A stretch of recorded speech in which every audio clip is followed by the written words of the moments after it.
Good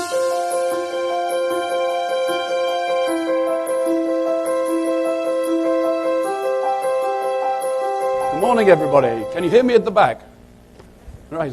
Good morning. Today we're going to be talking about the brain, or more specifically about your brains. So it's an interesting subject, and I think it's one where neuroscience is really starting to come to the point where it can actually make a positive contribution in the world of HR and people development. Thank you. So my background, as Raju was just saying, is in senior management. But in 2003, we founded a leadership development company called Extensor. And I really wanted to help people understand themselves and other people better. Because in my experience, good leaders are also good amateur psychologists. They understand themselves well, and they understand other people, because leadership is a relationship between the leader and the led. So we were looking for sort of tools and instruments to help people understand themselves better so that we could facilitate a dialogue around that. Now, most leadership tools sort of claim to come from the work of Carl Jung. More precisely, his book, Psychological Types, which he published in 1921. Now, Psychological Types was interesting because it really laid the foundation for what became known as analytical psychology.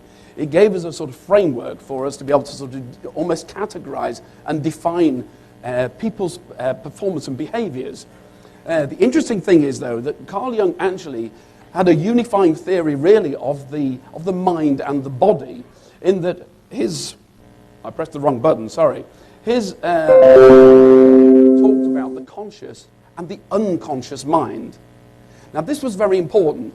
Jung talked about things rising from the level of unconsciousness to consciousness, to conscious awareness. Jung also made the point that the unconscious mind was probably far more important than the conscious mind. However, in the interwar period, our friends Myers and Briggs produced what was probably the world's first psychometric instrument. However, they looked at, and it was based on Carl Jung's work, but what they realized was that they couldn't ask questions of people about their unconscious mind. How can you answer a question about something you're not aware of? So basically, their work and the MBTI instrument is based on a half of Carl Jung's work. And what followed was a plethora of other psychometric tools, really as copycat instruments. There are masses and masses of them. The world is full of them. I mean, I've lost track of how many there are. But they're all based on half of Carl Jung's theories. So when we started to look at this, we sort of thought, well, we would rather try to look at, see, is it possible to define a tool that actually encompasses this, that accounts for not just half of how people are, but the whole of the way in which people are. And that's why we started to look into the world of neuroscience. Because we felt, well, if it was possible to build from the foundations up and define a unifying principle, in the same way as we have quantum mechanics in physics, once you can establish a unifying theory, then it gives you a platform for prediction and for development. So that was the starting point. So we went to look at the world of neuroscience. Now, in those days, neuroscience was based on what was known as a nodal theory of the brain. This has come from the fact that most of the research that had happened prior really to 1990 was based on brain damage. It was when something had happened, something had gone wrong, somebody had been injured or they'd had a stroke or something. And what people found is that when there was damage in specific regions of the brain, they lost certain types of functions. So in one area of the left hemisphere, people couldn't speak anymore. So it was assumed that for every human function, every human attribute, there would be a corresponding region in the brain. I struggled with that. I thought, well, it sounds too neat and tidy, for one thing. And the other thing is, just take now, you're listening to me speak. Now, we following the French neuroscientist's work, Paul Bocker, that there's a region of your brain called Bocker's area, which is very important for speech. There's another one called Wernicke's area, which was discovered by a German neuroscientist, which is very important for your comprehension of language and understanding. So if Wernicke's area was damaged in your brain, you wouldn't be able to understand what I was saying. We know that.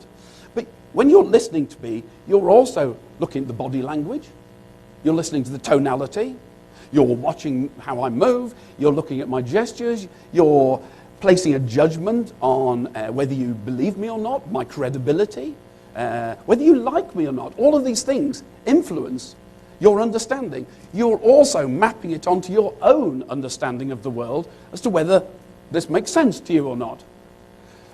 Now, to suggest that all of that takes place in one region of the brain seems somehow ludicrous. Now, we then came across the work of one of my favorite neuroscientists, a man called Elkanon Goldberg. Goldberg is a Russian neuroscientist, a really amazing man. He now lives in the United States. He's in his 70s now, but a truly brilliant mind. Goldberg basically came to the same conclusion. His view was to suggest that all of this takes place in specific regions is ridiculous. And he proposed this actually way back in the 1980s, that there was more of a gradation of processing styles in the brain. It's not that everything happens in one place. Yes, certain parts of the brain are very important for some things, but the whole brain gets linked. Now, post-1990, functional magnetic resonance imaging technology was developed, so we can almost see what's going on in the human brain like a movie. We can see it sort of progressing and moving through time. So this was interesting, because now Goldberg proposed this sort of gradient approach. So he talks about left and right side of the brain, you know, the famous Roger Sperry work of left brain, right brain stuff. He talks about it as being not so stark in terms of this happens here and this happens there, but more that the left side of the brain deals with routine and the right side with novelty. So that we've got this sort of gradation of styles between these regions.